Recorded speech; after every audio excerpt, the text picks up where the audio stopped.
దేవుని ఘనమైన నామమును బట్టి మీ అందరికీ వందనాలు. దేవుడు మిమ్మల్ని దీవించి ఆశీర్వదించునుగాక. ఉదయకాల సమయం పరిశుద్ధ బైబిల్ గ్రంథంలో నుండి ఒక చిన్న మాటను మనము నేర్చుకుందాము. కీర్తనలు గ్రంథము 136 23వ వచనము. మనము దీన దశలో నున్నప్పుడు ఆయన మనలను జ్ఞాపకము చేసుకొనెను, ఆయన కృప నిరంతరము ఉండెను. దేవునికి స్తోత్రం. ప్రియమైన దేవుని పిల్లలారా, దీన దశలో అంటే లేని స్థితిలో, లేమిడి పరిస్థితిలో, ఎవరు లక్ష్య పెట్టినటువంటి స్థితిలో, కృంగిపోయిన స్థితిలో, ఆర్థికపరమైన ఇబ్బందులలో కూరుకుపోయినటువంటి పరిస్థితుల్లో మనం ఉన్నప్పుడు మనల్ని ఎవరు పట్టించుకునేవారు లేరు, ఎవరు మనల్ని చేయందించేవారు మనకెవరు కనబడరు. కానీ దీనదశలో నువ్వు ఉన్నప్పుడు, చాలా భయంకరమైన విపత్తులో, ఇరుకుల్లో, ఇక్కట్లో, శ్రమలో, కష్టములో నీవు ఉన్నప్పుడు దేవుడు నిన్ను ఆదుకొనును అని ఇక్కడ దావీదు కీర్తన తెలియజేయుచున్నది.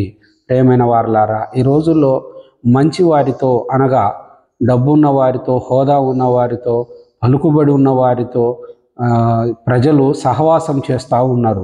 కానీ లేని వానితో, పేదవానితో, బీదవానితో, కష్టకాల ఇరుకుల పరిస్థితుల్లో, దీనస్థితిలో ఉన్నవారితో సహవాసం చేయడానికి ఎవరు ఇష్టపడట్లేదు. కానీ దేవుడు ఏమంటున్నాడు? నేను పేదల కొరకు, బీదల కొరకు మాత్రమే వచ్చి ఉన్నాను, మరియు నేను రోగుల కొరకే వచ్చి ఉన్నాను కానీ ఆరోగ్యవంతుల కొరకు రాలేదు అంటున్నాడు. కనుక ప్రియమైన దేవుని పిల్లలారా, దీనదశలో ఉన్న మనకు, కష్టకాల పరిస్థితుల్లో ఉన్న మనకు, ఇరుకుల్లో, ఇబ్బందుల్లో ఉన్న మన స్థితిగతులు మార్చడానికి, మనల్ని ఆదుకోవడానికి, మనకు చేయి అందియటానికి దేవాది దేవుడు, సృష్టికర్త అయిన యేసుక్రీస్తు ప్రభు మనల్ని ఆదుకోవడానికి ఆయన చేతులు చాచి మనల్ని పిలుస్తూ ఉన్నాడు.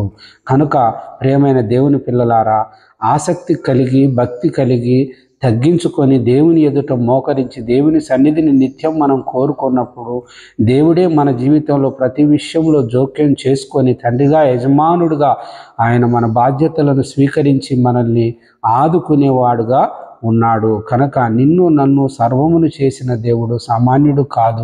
ఆయన సృష్టికర్త అయిన దేవుడు, ఆయన నిజ దేవుడు, సజీవుడు, పరిశుద్ధుడు, లోకరక్షకుడు, సర్వమానవాళి పాప పరిహార్థం కొరకై ప్రాణం పెట్టినటువంటి త్యాగమూర్తి. అటువంటి దేవుడు, వేరొక దేవుడు లేడని బైబిల్ సెలవిస్తున్నది.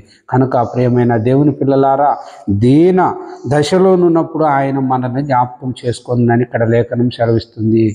ఏమి లేనప్పుడు మన బంధువులు, స్నేహితులు, అన్నదమ్ములు, అక్కచెల్లెలు ఎవరైనా మనల్ని దూరం పెట్టేవారిగా ఉన్నారు. కానీ ఏమీ లేకపోయినా నీ కొరకు తన ప్రాణం పెట్టి, మరి నీ కొరకు నేనున్నా అని నిలబడ్డటువంటి దైవము యేసుక్రీస్తు ప్రభువు. కనుక దేవుడు మనకు అండగా ఉన్నాడు, భయపడాల్సిన పని లేదు.